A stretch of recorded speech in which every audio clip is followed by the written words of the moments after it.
Hey, what's up, everybody? It's Stephan also known as Stephan Speaks. And today, I want to give you the top 3 red flags in dating. Now, there's a lot of different red flags I can name. So I'm not going to sit here and say there aren't others that we can add to the list. And I really want you to comment below and tell me what you feel are your top 3 red flags. And because everyone's different, we're going to see different answers. But I'm going to give you 3 general ones. And I think these are ones that aren't always considered by a lot of people. But I definitely feel are warning signs or are things that you need to look into when they do pop up. And when I say look into, properly address them with that individual. So let's get right to it. Tip number 1, or red flag number 1, they're still mad at their ex. Now, here's the reason why this is a red flag. If this individual expresses resentment, anger, any kind of negativity towards their ex, then they're still holding on to something from that relationship. And they have not properly healed from that relationship. Now, you may be thinking, why is that really a big deal? We all don't like our exes, or not all of us, but many of you don't like your exes, and that shouldn't be an issue. But no, it's an issue because if that individual has not healed and come to peace about that situation, then they are 99.9% likely to drag something into this new relationship. They have emotional baggage that can cause a lot of problems in this now interaction with you. It could be insecurities that stem from that relationship. It could be a lack of trust because of the fact that they're not even going to believe all the good you bring to the table because they're still holding on to the bad they experienced in the last relationship. There's so many things that can come about it, but if they're still expressing anger and negative energy towards their ex, it needs to be talked about, it needs to be addressed, and we need to make sure they aren't carrying baggage with them, emotional baggage. Now, red flag number 2, they just want to go with the flow. So you hear that more from men. Men telling women, let's just go with the flow. The reality is that it can happen both ways, all right? But I will admit that it probably happens more with the men. Regardless of who it's happening with, the reality is that the individual who says, let's just go with the flow, has no vision for this relationship, has no specific plan. And that can be dangerous. I'm not saying it can't ever work out, but without an understanding of where we're trying to go with this, then people can end up getting very emotionally invested, but then very disappointed when that individual is not on the same page as you.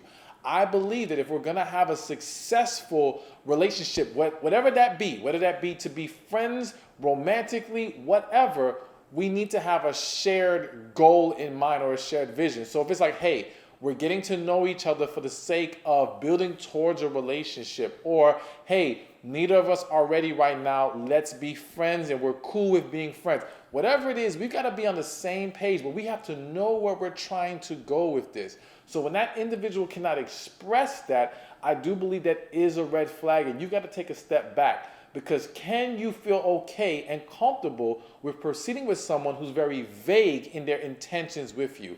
I think that's, again, too dangerous of a dynamic to entertain. And so that to me is definitely another huge red flag. And then the third red flag would be they hang around a very negative circle. So what am I saying here?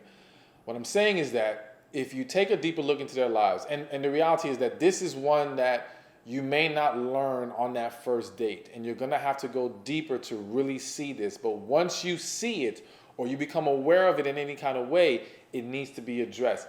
And the fact is, when people hang around negative people, they are going to hang on to negative thoughts.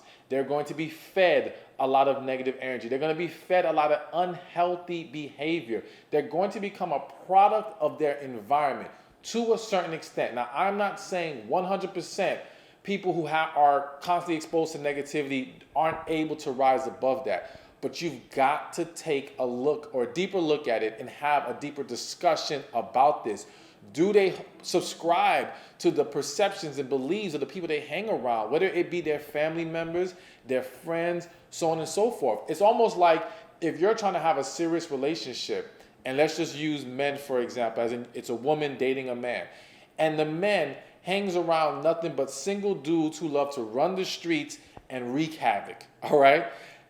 You got to make sure this dude does not think the same way as his friend, that he's really gone past that and he's matured to a new level to where he's not going to allow that to affect him and how he handles this relationship with you and getting involved in inappropriate behavior that he doesn't need to be engaging in.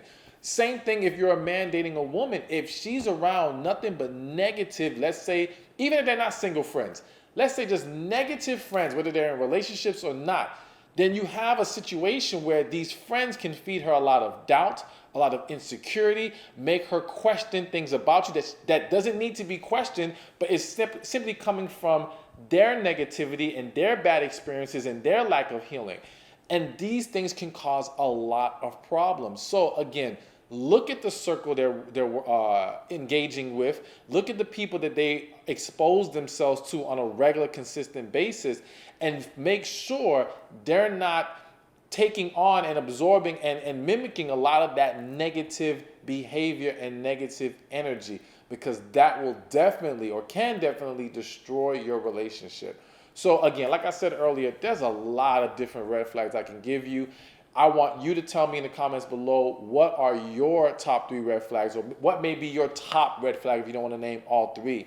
And again, just make sure you subscribe to the channel. I hope you enjoyed this video. But always, always, when you see a red flag, just don't cut people off. Talk to them about it. Address it. Have mature discussions, because again, sometimes what you see as a red flag is a correctable issue. And if that individual is prepared and willing to make those corrections, then we can move forward with them. But if they're unwilling to do so, or they dismiss it as not a big deal, that's when you say, okay, well, this isn't going to work for me, and I've got to move forward without you. So again, subscribe, like the video, comment below, and I'll see you next time.